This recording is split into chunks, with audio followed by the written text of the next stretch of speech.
So let's talk about conversion campaigns. Better yet, let's answer this question.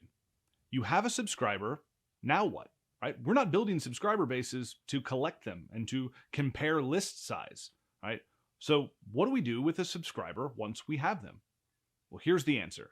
We need to move them through the convert phase as quickly and seamlessly as possible, and we do that by deploying a conversion campaign. So again, just a quick check-in on where we're at in the customer value journey canvas. We're right here post subscribe into that convert phase. So if someone has joined our list, if it's the first time on our list, they've received the indoctrination campaign. In fact, they could be receiving that right now, but we also need to deploy a conversion campaign to make sure that they don't just build a relationship with us, that bond is built. They don't just like us and think we're smart, but they change the relationship from prospect to buyer, from subscriber to customer. Something magic happens when that transition in relationship occurs. So we need to leverage a conversion series or conversion campaign to do that. What is a conversion campaign? Well, simply defined, it's an interest-based, triggered campaign sent immediately following a specific action or request, right? The job of the conversion series is to turn subscribers into converts, right? To turn subscribers into converts, to turn subscribers into customers. We really need to make sure that we are focused on changing that relationship from passive to active, right? We need a transaction to occur to make that change in relationship. Now, emails in a conversion series should always reference the previous positive action and prescribe the next logical step. We want to make sure that anytime the subscriber has done something that is beneficial, anytime they have said yes to something we've asked them to do, and anytime we believe and have every reason to believe that they received value from saying yes, we need to reference that. We're referencing back and saying, remember, you're getting this email because you did this and that was good for this reason, right? So successful conversion emails or campaigns will overcome or inoculate against known objections and common misconceptions. So the best way to tackle these objections is before the customer can verbalize them, even to themselves, right? We need to go ahead and overcome or inoculate those known objections before we actually present the solution or present the offer for someone to make that transaction.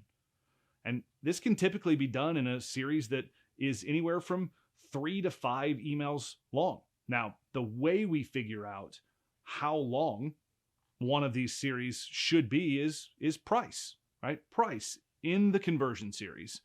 The price of your product or service determines the length of the campaign. Price determines length. Let's not spend too much time talking about a product or service that is a couple of dollars, right? Think about it like if you were checking out at the grocery store. There's not a lot of marketing that goes into the little 5-stick pack of gum. It's there. If you want it, great. If not, also great. There's a ton of other items there. Not a lot of marketing done. Not necessarily end caps dedicated to why you should chew gum, the benefits of juicy fruit, or why the flavor only lasts for 3 seconds. But I digress. We need to make sure that in these series, the greater the commitment, the greater the conversion. So think about that for a second. The greater the commitment, now the commitment can be of time or money.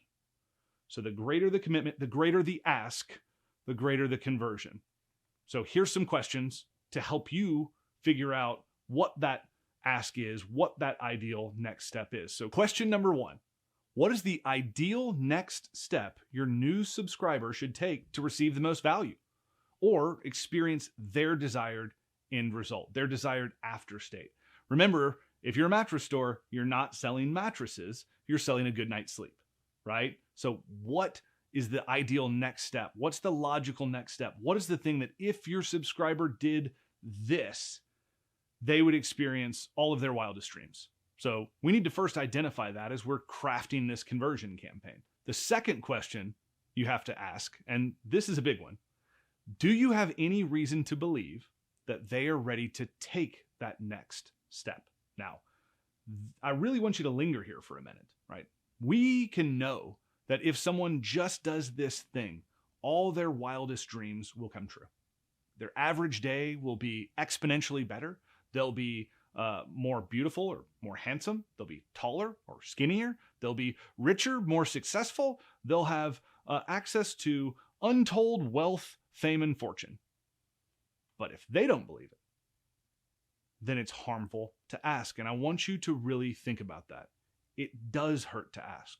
If the next logical step is too much, if you wouldn't do it in a live interaction, if you wouldn't move someone from requesting a free thing to asking for them to buy a car or a house, right? To give you $25,000, to give you hundreds of thousands of dollars, then you shouldn't ask your new subscriber. But what do? Well, that brings you to the 3 goals of conversion, right? So there are 3 different conversion goals, right? 3 different things we can ask of the subscriber that can be considered a conversion. The first one is we can ask them to buy, right? Flat out, give me money. Currency in exchange for goods, currency in exchange for services. That's the first goal, and that's the most basic goal to understand. The second goal of a conversion campaign is we can get them to reply, right? We can get them to reply, buy or reply. And the third goal is we can get them to consume, right? So if we're looking at a bigger ask than is acceptable, if you're saying, I can't ask someone who I know has only registered for this webinar or info session, who has requested this free download, who has filled out this survey, who has entered this contest. These are all ways that someone could get on this email list and entered into a conversion campaign. If I know they've only done that, then I can't possibly ask them to do the thing that I ultimately know they need to do next.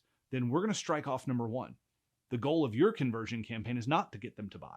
And we have to say, should they consume or should they reply? Do we need them to reply to start a conversation that moves them over, into a different sales motion? Do we need them to consume so that they'll understand critical pieces that make that next step far more logical? So these are the 3 goals of conversion, and you have to figure out, based on the next logical step, and if it's appropriate to ask, which goal you should be focused on in crafting your conversion campaign. Now let's take a look at the conversion checklist. So what are the things that need to be present in each and every conversion campaign? The first thing is we need to make sure we're referencing the previous positive action taking. Now remember, positive. Never reference a negative action. Never reference something the subscriber didn't do, right? Never say, you're only getting this email because you didn't open my last one, right? We don't want to talk about that. We want to move on. We want to acknowledge and reward previous positive actions. Remind them that was good. Don't talk about the things that weren't good. Don't say, well, you didn't do that, so I'm going to give you this, right? You didn't buy, so I'm giving you another chance. Let's not talk about that. Let's make sure that we're focused on the previous positive actions taken. Then we're going to prescribe that next logical step. Because you did this, I know that you want this. Here's the next logical step in attaining that. Then we're going to make sure that we're inoculating or overcoming known objections. So what are the common misconceptions or known objections that exist on why someone would choose not to make a purchasing decision, right? They wouldn't give you their time. They wouldn't give you their money. They wouldn't consume the thing they already have. Let's go ahead and acknowledge those and inoculate against them. Think 8 Mile, right? We are going to rap about all the things that someone else could say about us to make fun of us before. So channel your inner bee rabbit and inoculate against those things, right? Like, let's take the wind out of their sails by saying all the things that they're going to use as an excuse not to move forward before they can say them, and also saying why they're not relevant. And finally, we need to make sure that we're starting the ideal sales conversation. So when the next logical step is too much, it's too big of an ask, then the ideal sales conversation may need to occur on the phone. It may need to occur face-to-face. It may need to occur on a Zoom, right? So do we need them to buy? Do we need them to reply? Or do we need them to consume? These are the questions we have to ask when determining the goal of this transaction. And finally, and this is one that people surprisingly miss all the time, ask for the conversion. Ask for the sale. Ask for the reply.